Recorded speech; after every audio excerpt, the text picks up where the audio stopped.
বাড়িতেই যদি কোনো রকম ওভেন ছাড়াই নিজের হাতে একবার এই বিস্কুট বানানো শিখে যান, তাহলে কিন্তু দোকান থেকে দাম দিয়ে বিস্কুট কেনার কোনো ইচ্ছেই থাকবে না। ডিম ছাড়া, ওভেন ছাড়া একদম খাস্তা মুচমুচে বিস্কুট তৈরি করব।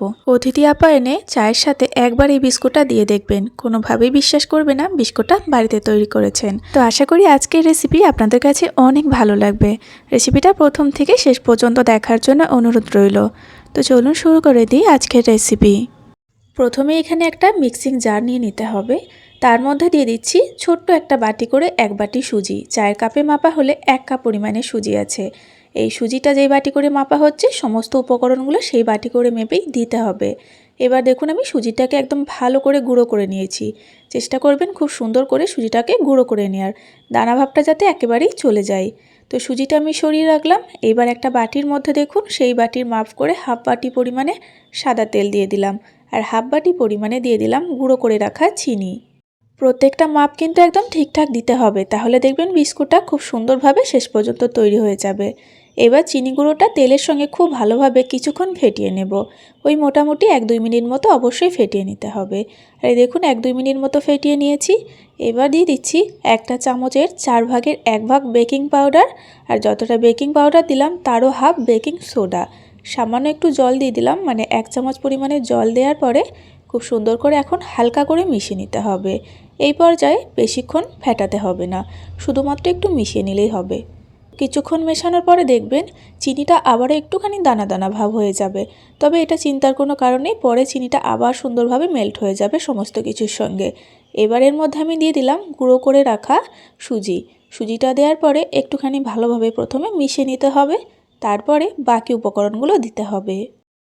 এখানে সুজিটা খুব ভালোভাবে মিশে গিয়েছে সমস্ত কিছুর সঙ্গে। এরপরে দিয়ে দিচ্ছি 2 চামচ পরিমাণে ময়দা। বাড়িতে রেগুলার ইউজ করি যে চামচগুলো, সেই চামচে করে 2 চামচ পরিমাণে ময়দা দিয়েছি। হাত দিয়ে সামান্য একটুখানি লবণ দিয়ে দিলাম। এইবার হাতের সাহায্যে খুব সুন্দর করে সমস্ত কিছু একসাথে ভালোভাবে প্রথমে মিশিয়ে নিতে হবে, তারপরে সুন্দর করে একটা ডো তৈরি করে নিতে হবে। এখনও পর্যন্ত এই ডোয়ের মধ্যে আমি কোনো রকম জল ব্যবহার করিনি। এবার আমি জল ব্যবহার করছি মাত্র 2 চামচ পরিমাণে। এই পর্যায়ে জল বেশি পড়ে গেলে তাহলে কিন্তু মিশ্রণটা পাতলা হয়ে যাবে, যেহেতু চিনি গুঁড়ো দেওয়া আছে, তাই চামচের সাহায্যে জলটা দিলেই ভালো হবে।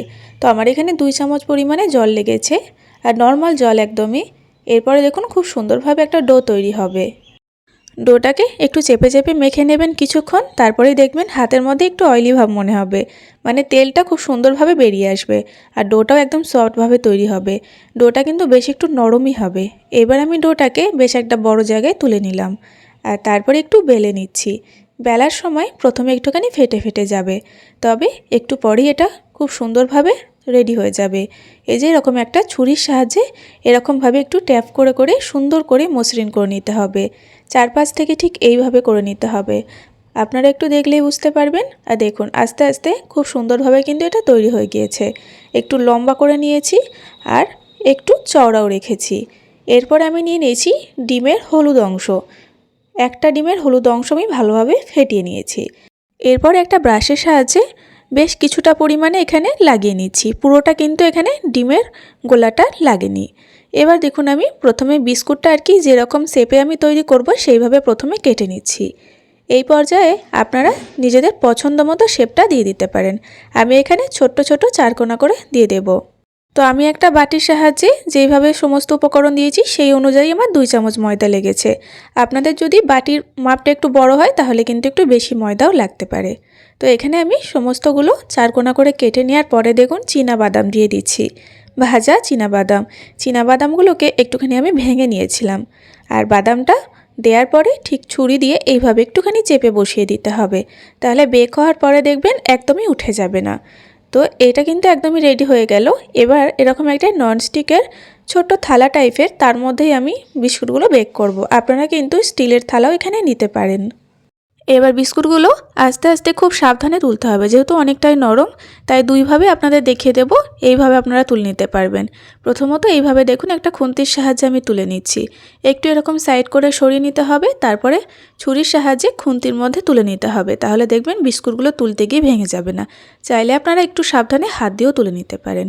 সমস্ত বিস্কুটগুলো বেশ একটু ছাড়া ছাড়া করে থালার মধ্যে সাজিয়ে নিলাম। এবার এই বিস্কুটগুলোকে বেক করে নেব। যতক্ষণ আমি ডোটা রেডি করছিলাম, এদিকে আমি লো ফ্লেম রেখে এই কড়াইয়ের মধ্যে একটা স্ট্যান্ড বসিয়ে চাপা দিয়ে প্রি হিট করে নিয়েছি। এখন কিন্তু বেশ গরম আছে। এই পর্যায়ে এখন আমি বসিয়ে দিলাম বিস্কুটের থালাটা, আর ফ্লেমটা আমি লোতে রেখেই এখন পুরোপুরি 25 মিনিট মতো বেক করে নেব। এই সময় ফ্লেমটা অবশ্যই লোতে থাকবে। লো ফ্লেম রেখে 25 মিনিট মতো বেক করে নিয়েছি। বিস্কুটগুলো বেশ ফুলে উঠবে, দেখেই বুঝতে পারবেন একটু শক্ত থাকবে, তবে অনেকটা নরম থাকবে। যতক্ষণ না ঠান্ডা হচ্ছে ততক্ষণ পর্যন্ত কিন্তু বিস্কুটগুলো খাস্তা হবে না। আর সেই জন্য বিস্কুটগুলোকে আমি ভালোভাবে ঠান্ডা করে নিলাম, আর তারপরে আপনাদেরকে এখন দেখিয়ে দিচ্ছি। এখন কিন্তু বিস্কুটগুলো খুব সুন্দরভাবে খাস্তা হয়ে গিয়েছে। খুন্তির একটা পেছন সাইড দিয়ে আমি ঠিক এইভাবে হালকা করে করে ঠেললেই দেখুন বিস্কুটগুলো খুব সুন্দরভাবে উঠে যাচ্ছে। বিস্কুট ঠান্ডা করার পরেই কিন্তু এই কাজটা করবেন। আর গরম অবস্থায় করতে গেলেই প্রত্যেকটা বিস্কুট কিন্তু নরম থাকবে, সেক্ষেত্রে ভেঙে যাবে।